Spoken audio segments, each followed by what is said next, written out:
গাজা উপত্যকা এখন যেন যুদ্ধ, ধ্বংস ও মানবিক বিপর্যয়ের প্রতিচ্ছবি। ২ বছর ধরে চলা ইসরায়েলি আগ্রাসনে গোটা সমাজ ছিন্নভিন্ন। নিউ ইয়র্ক টাইমসের এক প্রতিবেদনে উঠে এসেছে শারীরিক ও মানসিকভাবে ক্ষতবিক্ষত গাজার বাসিন্দাদের প্রতিদিনের জীবনযুদ্ধ।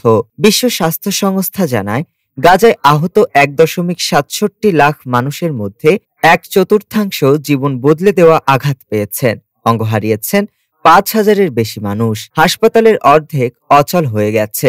ওষুধ সংকট ভয়াবহ আকার ধারণ করেছে।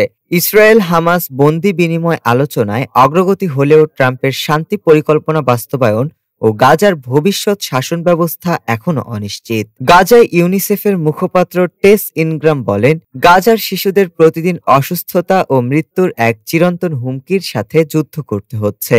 এটি এমন এক বিষাক্ত মানসিক চাপের সৃষ্টি করছে যা শুধু ক্ষতিকর নয়, দীর্ঘমেয়াদে প্রাণঘাতীও হতে পারে। ডেস্ক রিপোর্ট, আজ বার্তা।